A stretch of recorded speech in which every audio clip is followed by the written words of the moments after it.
ನಮಸ್ಕಾರ, ನಾನು Guru. Welcome back to channel. ನಿಮ್ಮೆಲ್ಲರಿಗೂ ದಸರಾ ಹಬ್ಬದ ಹಾರ್ದಿಕ ಶುಭಾಶಯಗಳು. ನಿಫ್ಟಿ ಕೂಡ ನವರಾತ್ರಿ ಮಾಡ್ತು ಅಂತಾನೆ ಹೇಳ್ಬೋದು. 9 ದಿನಗಳ ಕಾಲ ನಿಫ್ಟಿ ರೆಡ್ ಕ್ಯಾಂಡಲ್ ಆಗಿ ಕ್ಲೋಸ್ ಮಾಡಿತ್ತು. ಸೊ ಫೈನಲ್ ಆಗಿ ನಿಫ್ಟಿ 10ನೇ ದಿನ ಒಂದು ಗ್ರೀನ್ ಕ್ಯಾಂಡಲ್ ಅಲ್ಲಿ ಕ್ಲೋಸ್ ಆಗಿದೆ. 2 ದಿನದ ಡೇ ಹೈ ಏನಿದೆ ಅದನ್ನ ಬ್ರೇಕ್ ಮಾಡಿ ಆಲ್ಮೋಸ್ಟ್ 225 ಪಾಯಿಂಟ್ಸ್ಗಳ ಮೇಲೆ ಬಂದು ಕ್ಲೋಸ್ ಮಾಡಿದೆ. ನಿಫ್ಟಿಯ ಸೆಕ್ಟರಲ್ಲಿ ನಿಫ್ಟಿ ಮೀಡಿಯಾ 4% ಮೂವ್ ಆಗಿದೆ. ಪ್ರೈವೇಟ್ ಬ್ಯಾಂಕ್ ಸೆಕ್ಟರ್ 2%, ಹಾಗೆ ಡಿಫೆನ್ಸ್ ಸೆಕ್ಟರ್ 1.3% ಒಂದು ಅಪ್ ಮೂವ್ ಅಲ್ಲಿ ಕ್ಲೋಸ್ ಆಗಿದೆ.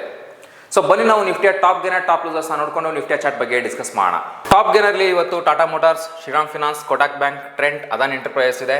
ಸೊ ಟಾಟಾ ಮೋಟಾರ್ಸ್ 5.56% ಒಂದು ಒಳ್ಳೆ ಅಪ್ ಮೂವ್ ಅಲ್ಲಿ ನೋಡೋದಕ್ಕೆ ನಮಗೆ ಸಿಗ್ತಾ ಇದೆ. ಡಿಮರ್ಜರ್ ಕೂಡ ಇದೆ ಟಾಟಾ ಮೋಟಾರ್ಸ್. ಸೊ ಹಾಗಾಗಿ ಏನಾದರೂ ಒಂದು ಈ ಥರದ ಒಂದು ದೊಡ್ಡ ಮೂವ್ ನಮಗೆ ನೋಡೋದಕ್ಕೆ ಸಿಕ್ಕಿರ್ಬೋದು. ಸೊ ಹಾಗಾಗಿ 5.56% ಹೋಗಿದೆ. ಇನ್ನು ಟಾಪ್ ಲೂಸರ್ ಅಲ್ಲಿ ನೋಡೋದಾದ್ರೆ Bajaj finance, SBI, UltraTech cement, Tata steel, Bajaj auto ಇದೆ. ಸೊ 1.16 ಇಂದ 0.72% ಒಂದು ನೆಗೆಟಿವ್ ಅಲ್ಲಿ ಕ್ಲೋಸ್ ಆಗಿದೆ. ಸೊ ಬನ್ನಿ ನಾವು ನಿಫ್ಟಿಯ ಚಾರ್ಟ್ ಬಗ್ಗೆ ಡಿಸ್ಕಸ್ ಮಾಡೋಣ. ಸೊ ನೀವು ನೋಡ್ತಾ ಇದ್ದೀರಾ daily time frame. So previous ವಿಡಿಯೋದೆಲ್ಲ ನಾವು ಡಿಸ್ಕಸ್ ಮಾಡ್ತಾ ಇದ್ವಿ. ಸೊ ನಾನು ಅನ್ಕೊಳ್ತಾ ಇದ್ದೆ ಇಷ್ಟೊಂದು ರೆಡ್ ಕ್ಯಾಂಡಲ್ ಆದಮೇಲೆ ಈ ಒಂದು ಪಾಯಿಂಟಲ್ಲಿ ಒಂದು ರಿವರ್ಸಲ್ ಬರಬೇಕು, ಈ ಒಂದು ಪಾಯಿಂಟಲ್ಲಿ ಅಟ್ಲೀಸ್ಟ್ 7th ಡೇಗೆ ರಿವರ್ಸಲ್ ಬರಬೇಕು, 8th ಡೇಗೆ ರಿವರ್ಸಲ್ ಬರಬೇಕು ಅಂತ.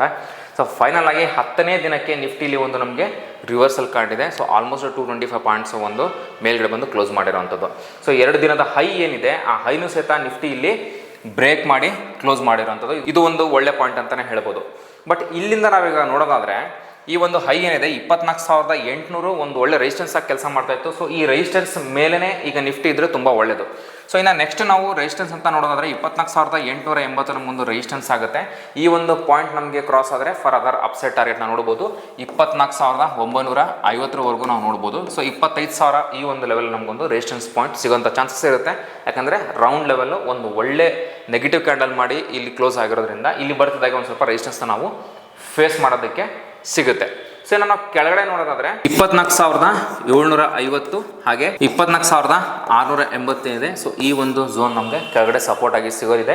ಸೊ ನೀವೇಲಿ ನೋಡ್ತಿದ್ರೆ 24,600 ಆಲ್ಮೋಸ್ಟ್ 4 ಡೇಸು ಇದೇ ಒಂದು ಲೆವೆಲಲ್ಲಿ ನಿಫ್ಟಿ ಸಪೋರ್ಟ್ ಮಾಡಿದೆ. ಸೊ ಈ ಲೆವೆಲಿಗೆ ಮತ್ತೆ ಬಂತು ಅಂತಂದರೆ ಈ ಲೆವೆಲ್ ಮತ್ತೆ ಏನಾದರೂ ಬ್ರೀಚ್ ಆಗುವಂಥ ಸಾಧ್ಯತೆಗಳು ಇರುತ್ತೆ. ಯಾಕಂದರೆ ಆಲ್ಮೋಸ್ಟ್ 4 ಡೇಸ್ ಇದೇ ಒಂದು ಝೋನಲ್ಲಿ ನಿಫ್ಟಿ ಹೋಲ್ಡ್ ಮಾಡಿರೋಂಥದ್ದು. ಸೊ ಪದೇ ಪದೇ ಆ ಲೆವೆಲ್ ಹೋಲ್ಡ್ ಮಾಡ್ತಾ ಇದೆ ಅಂತಂದರೆ ಅಲ್ಲಿಗೆ ಬರ್ತಾ ಇದೆ ಅಂತಂದರೆ ಆ ಪಾಯಿಂಟ್ ವೀಕ್ ಆಗ್ತಾ ಬರುತ್ತೆ. ಅಲ್ಲಿನ ಮತ್ತೆ ನಮಗೆ ಸೆಲ್ಲಿಂಗ್ ನೋಡೋದಕ್ಕೆ ಸಿಗುತ್ತೆ. ಸೊ ಹಾಗಾಗಿ ಇಲ್ಲಿಂದ ಮೇಲ್ಗಡೆ ಹೋದರೆ ನಮಗೆ ಈ ಒಂದು ಟಾರ್ಗೆಟ್ಸ್ಗಳನ್ನ ನಾವು ನೋಡ್ಬೋದು. 24,600 ಕೆಳಗೆ ಬರೋದಕ್ಕೆ ಸ್ಟಾರ್ಟ್ ಆಯಿತು ಅಂದರೆ ಮತ್ತೆ ನಾವು 24,400, 200 ಆ ಲೆವೆಲ್ ಸಹಿತ ನೋಡ್ತೀವಿ. ಇನ್ನೊಂದು 24,000 ಲೆವೆಲ್ ಸಹಿತ ನೋಡ್ಬೋದು. ಬಟ್ ಸ್ಟಿಲ್ ಒಂದು ಒಳ್ಳೆ ಕ್ಲೋಸ್ ಅಂತಲೇ ಹೇಳ್ಬೋದು.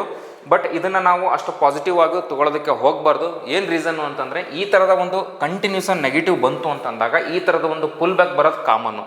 ಈ ಥರ ಒಂದು ಪುಲ್ ಬ್ಯಾಕ್ ಬಂದುಬಿಟ್ಟು 1-2 ದಿವಸ ಮೇಲೆ ಹೋಗಿ ಮತ್ತೆ ನಮ್ಮೊಂದು ಸೆಲ್ಲಿಂಗ್ ಬರೋಂಥ ಚಾನ್ಸಸ್ ಇರುತ್ತೆ. ಸೊ ಇದು ಫಸ್ಟ್ ಪುಲ್ ಬ್ಯಾಕ್ ಅಂತ ಕರಿತೀವಿ.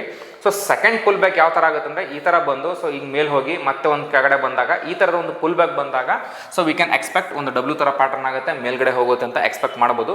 ಸೊ ಹಾಗಾಗಿ ಸೊ ಫಸ್ಟ್ ಪುಲ್ ಬ್ಯಾಕ್ ಬಂದ ತಕ್ಷಣ ನುಗ್ಗೋದಕ್ಕೆ ಹೋಗಬೇಡಿ. ಒಂದು ಒಳ್ಳೆ ಬೈಂಗ್ ಬಂತು, ಒಂದು ಒಳ್ಳೆ ಇಲ್ಲಿಂದ ರ್ಯಾಲಿ ಸ್ಟಾರ್ಟ್ ಆಗುತ್ತೆ, ಮೇಲ್ಗಡೆ ಹೋಗುತ್ತೆ ಅಂತ. ಸೊ ಇದು ಒಂದು ನೆಗೆಟಿವ್ ಕೂಡ ಆಗ್ಬೋದು. ಬಟ್ ಸುಮಾರು ಸಲ ಈ ಥರ ಆಗಿದೆ. ಸೊ ಹಾಗಾಗಿ ಸೊ ಫಸ್ಟ್ ಪುಲ್ ಬ್ಯಾಕಲ್ಲಿ ನಾವು ಅಗ್ರೆಸಿವ್ ಆಗಿ ಮೇಲ್ಗಡೆ ಬೈಂಗ್ ಮಾಡೋದಕ್ಕೆ ಹೋಗಬಾರ್ದು. ಸೊ ಹಾಗಾಗಿ ನೋಡೋಣ ಯಾವ ಥರದ ಒಂದು ಮೂಮೆಂಟ್ ನಮಗೆ ನಾಳೆ ದಿವಸ ನೋಡೋದಕ್ಕೆ ಸಿಗುತ್ತೆ ಅಂತ. ಹೋಪ್ ನಿಮಗೆ ಇದು ಅರ್ಥ ಆಯ್ತು ಅಂತ ಅನ್ಕೊಳ್ತೀನಿ. ನಿಮಗೆ ಅಂದರೆ ಸ್ಟಾಕ್ ಮಾರ್ಕೆಟಲ್ಲಿ ಇಂಟ್ರೆಸ್ಟ್ ಇದ್ದು ಸ್ಟಾಕ್ ಮಾರ್ಕೆಟಲ್ಲಿ ಇನ್ವೆಸ್ಟ್ ಮಾಡಬೇಕನ್ನೋ ಒಂದು ಆಸಕ್ತಿ ಇತ್ತು ಅಂದರೆ ನೀವು ನಮ್ಮ ಆಫ್ಲೈನ್ ಬ್ಯಾಚ್ಗೆ ಜಾಯ್ನ್ ಆಗ್ಬೋದು.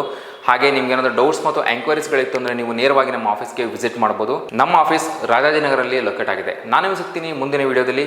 Thank you.